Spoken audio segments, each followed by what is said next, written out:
আসসালামু আলাইকুম। আপনারা সকলে কেমন আছেন? আমি ওয়ালিয়ার রহমান চলে এসেছি নতুন একটি ভিডিও নিয়ে। আজকে আমরা দেখব কিভাবে একটি ইউটিউব চ্যানেলের অ্যাক্সেস দিতে হয়। আমরা যারা বিজনেস ওনার আছি বা বিভিন্ন প্রয়োজনে অনেক সময় দেখা যাচ্ছে যে ইউটিউব চ্যানেলের অ্যাক্সেস দিতে হয়। বিশেষ করে যারা ইউটিউব চ্যানেলে এসইও করে বা মার্কেটিং করে কন্টেন্ট আপলোডের জন্য বা চ্যানেল এসইও বা ভিডিও কন্টেন্ট এসইও করার জন্য মার্কেটার হায়ার করি। অথবা আমি সময়ের অভাবে আমি ইউটিউব চ্যানেল ম্যানেজ করতে পারছি না, এই জন্য অন্য একজনকে অ্যাক্সেস দিয়ে দিই যাতে সে খুব সহজে ম্যানেজ করতে পারে সবকিছু। তো যেহেতু আপনাকে ইউটিউব চ্যানেলের অ্যাক্সেস দিতে হবে, সেক্ষেত্রে সর্বপ্রথম আপনার একটা ইউটিউব চ্যানেল থাকতে হবে। নর্মালি আমরা যখন youtube.com-এ ভিজিট করি, অনেকে হয়তো ভাবতে পারেন এটা তার একটা ইউটিউব চ্যানেল, কিন্তু আসলে না। ইউটিউব গুগলের একটি প্রোডাক্ট। তো নর্মালি আপনার যে জিমেলটা লগ ইন থাকে ওই জিমেইল দিয়ে আপনি youtube.com-এ ভিজিট করতে পারেন বা ব্রাউজ করতে পারেন। তো চ্যানেলে অ্যাক্সেস দেওয়ার জন্য সর্বপ্রথম আমরা ডান দিক থেকে যে লোগোটা আছে এখানে ক্লিক করলাম। তো এখানে আমি সুইচ অ্যাকাউন্টে ক্লিক করে আমার যতগুলো চ্যানেল আছে বা ভিউ অল চ্যানেল ক্লিক করলে সব চ্যানেলগুলো দেখতে পারবো। তো আমি অলরেডি আমার এই লাইভ স্ট্রিম গেমার নামে একটা গেমার পিডি নামে একটা চ্যানেল খোলা রয়েছে, এটা আগে খুলেছিলাম এমনিতে। তো এই চ্যানেলে আমি অ্যাক্সেস দিয়ে দেখাবো কিভাবে অ্যাক্সেস দিতে হয়। তো এজন্য আমাকে সরাসরি চলে যেতে হবে ইউটিউব স্টুডিওতে।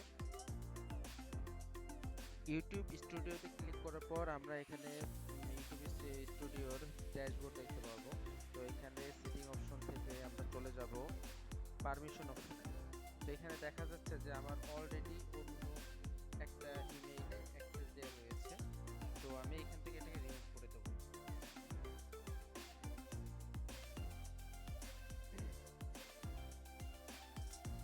আচ্ছা, এখানে আমার হচ্ছে পাসওয়ার্ড চাচ্ছে। জি, হয়ে গেছে।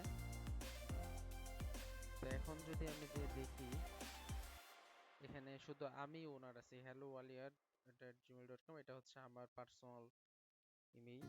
তো এখন আমি যদি অন্য একটা চ্যানেলে অ্যাক্সেস দিতে চাই, সেক্ষেত্রে আমার এখানে তাকে ইনভাইট দিতে হবে। অন্য একজনকে যদি আমার পারমিশন দিতে হয়, সেক্ষেত্রে আপনার সেই ইমেলটা এখানে টাইপ করতে পারেন বা কপি পেস্ট করে বসাতে পারেন।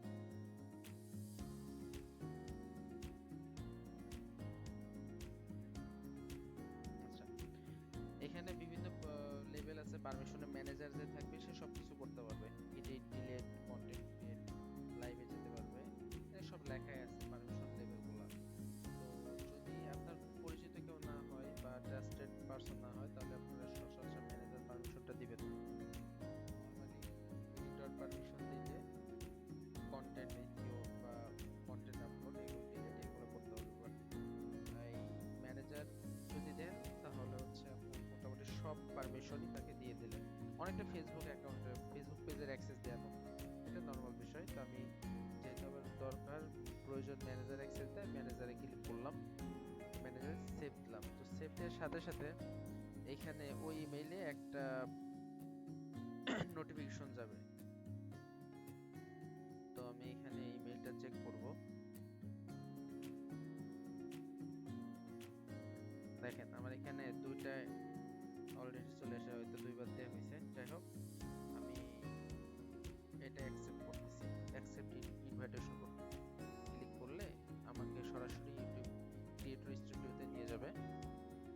তো দেখেন, আমরা যদি এখন সুইচ চ্যানেলে দেই, তাহলে সরাসরি আমি যে লাইভ স্ট্রিম গেমার যে চ্যানেলটা অ্যাক্সেস দিয়েছিলাম, তাহলে আমার ওইটা ড্যাশবোর্ড এখানে শো করবে। দেখেন, এই ড্যাশবোর্ড লাইভ স্ট্রিম গেমার আর এই ড্যাশবোর্ড সেম। তার মানে আমি এখন এই চ্যানেলের অ্যাক্সেসটা এখানে নিয়ে নিয়েছি।